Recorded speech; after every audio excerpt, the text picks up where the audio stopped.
Hi, my name is Hope Yoder, and I'm the owner of Designs by Hope Yoder, a machine embroidery company specializing in embroidery, sewing patterns, and techniques.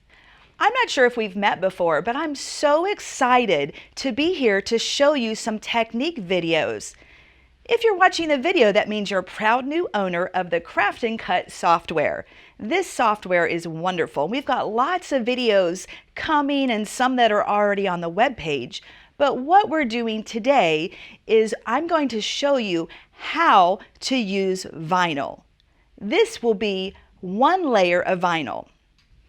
If you're like me and you've done a lot of machine embroidery and sewing patterns and you've been sewing and embroidering for years and you've recently bought a die cutting machine, you may be a little confused as to how to use that in your sewing and craft room.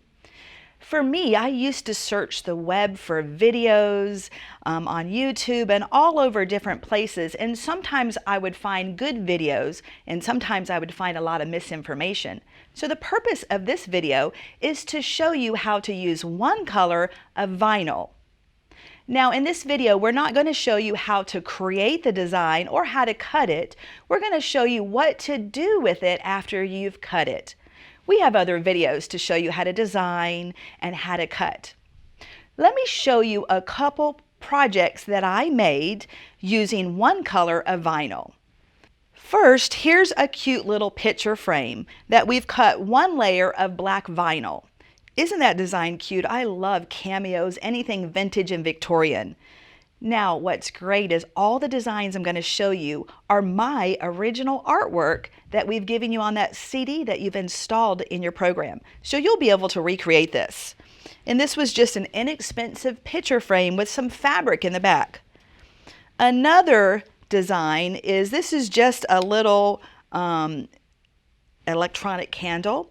And we have a monogram that's welded to the design, one color of vinyl. Turn that off. And then this is probably one of my favorite. Anybody that has grandchildren out there, grandkids, make life grand. And we bought this blank and kind of doctored it up, and you could put some cute little photographs on it. So again, all of the designs that I've shown you are designs that you got on the CD when you purchased the program, their original artwork that you can use as you wish. So let me pause for a moment and get ready to show you how to make this plaque, the grandchildren. These are the tools that you're going to be using to create this project. We have some vinyl, and this is a decal sticker vinyl like you might see on the back of a car window. We have something to scrape it down to the mat, a little tiny pick tool, scissors. This is called transfer tape. And you'll see how we use this in a little bit. And again, we're creating this plaque. So let me move things to the side and get with what I'm working with right now. So you have your cutting mat, and we're going to go ahead and place our vinyl, the paper side down, on the mat. You'll want to make sure that it's firmly fixed to the mat by scraping it with some type of a scraper. A lot of your machines come with these tools already. I'm using just something different, but you could use anything like a credit card, an old room key to scrape this down. Once this is scraped down, go ahead and cut it out. I'll come right back and show you what to do after you've already cut your vinyl. So I've cut my vinyl.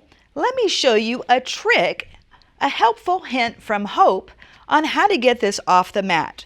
Once it's cut, you don't really want to try to pull it off from the front of the mat like you would think to do, because sometimes the paper will stick to the mat. Has that ever happened to you? Well, here's a trick I learned that's really helpful. If you will turn your mat upside down and slowly remove the mat off of your vinyl, that will make it so much easier. I'm not sure why. I'm just going to sound really smart and say the laws of physics. So by taking the mat and removing it off your item, you'll have a lot less chance of this paper getting stuck to your mat. That saves you hours from trying to scrape it off. I'll be honest with you, I've even gone to the store and bought a new mat when I've got mine so dirty with paper. So try this trick next time you're cutting. Let me move the mat out of the way and show you how to weed this. So here's my cut vinyl. I know on camera you can't see the cut lines. So let me get the tools that I'll be needing. My favorite tool is just a little pick tool because it's nice and tiny, and I'm able to see and to weed. So this technique is called weeding vinyl. Now weeding is just what it sounds like. Do you have a garden? Have you ever weeded your garden? That means removing the part that you don't want, the weeds. So the unused vinyl is what we're going to be weeding away. And what I would tell you to do, what I do at home, is have your picture or be looking at your software to refresh your memory of what part you want to keep on the paper and everything else you want to remove. So I'll just keep this kind of in the corner so you can see what I see. So I'm going to just start by removing the background, the part that I don't want to use. You'll want a trash can handy. I'm going to just get started. Now I notice how I picked up a corner, and I'm going to very slowly. So you'll want to take a corner and very slowly remove the background. Notice I have my little pick tool very handy.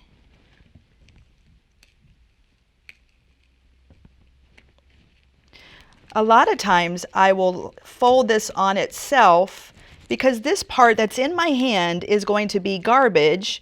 We're not going to reuse it, so I don't want it to accidentally stick back to the design. So you can kind of see I'm revealing the design starting to. Now I'll give you a little trick. If you're new to this, what will happen, and it happens to me even though I'm not new, is I may have a little holiday, a little hiccup, a little oh no.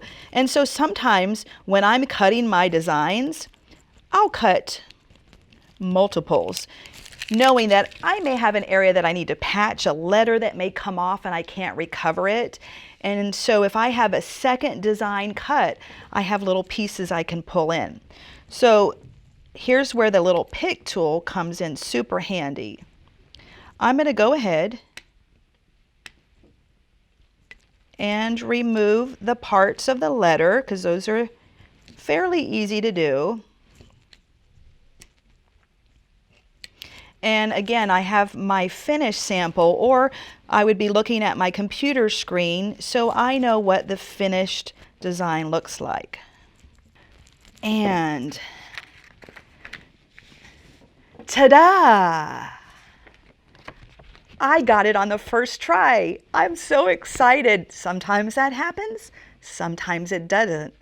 I'm gonna let you in a little secret for the video. I cut 4 more just in case. Now, if I was at home, I'd probably only cut 1 more just in case. So you've got all the background weeded away. Now what do? How are you going to get this onto this? Well, that's where the transfer tape comes in. So let me put this back down and we'll go to the next step. So a couple little helpful hints from Hope. When you're doing the transfer tape or using it, you really only have one time to get the tape stuck to your paper because it is sticky. If you don't get it right where you want it and you try to lift it off, because sometimes I get nervous when I'm doing something I'm not familiar with, it ruins it. So that would mean if I would need to cut and weed again. So try to relax.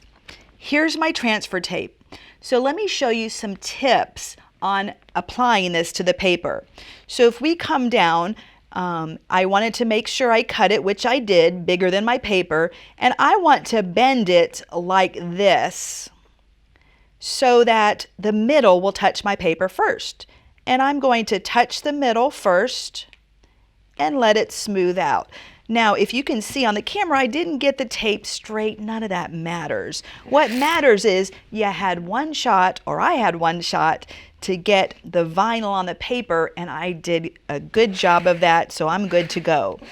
Now, transfer tape, remember the objective is to transfer all these letters and all my red vinyl to the tape so that it'll lift off of the paper as one unit, keeping everything in line. So I'm going to scrape this down.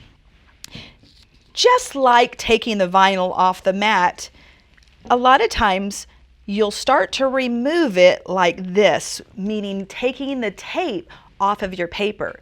What I found that works even better is the same thing we did with the mat, where I'm going to turn this upside down. The mat that you cut on was sticky, the tape is sticky, so you do the same thing. You would remove the release paper off of the vinyl and off of the transfer tape. If part of it, like this, doesn't want to lift off, then I can turn it upside down and scrape it a little more. So I'm going to go slow and steady, and I'm going to keep removing. Oh, there's a little bit of a branch that I've lost, so I can scrape from the wrong side or turn it over. A letter I see doesn't want to come off, so a little more scraping. Slow and steady. Now another trick too is start coming from a different direction. Notice that same letter stayed on the tape if I came from a different corner. So now I have all of the vinyl stuck in line just like I cut it onto my transfer tape.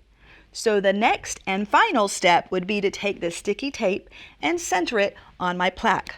So let me get this out of the way, and we have just a blank one of these little fake chalkboard plaques that works great. It came just like this with a rope handle. So what I'm going to do is lay this down, make sure there's no debris on there. Let me get this plaque out of the way. Just like before, I have one shot to get this centered. So this will be easier, you doing it at home rather than me doing it upside down on the camera. And of course, I'm saying that for a little bit of grace should I need it. So we're going to go ahead and center it, putting the center down first.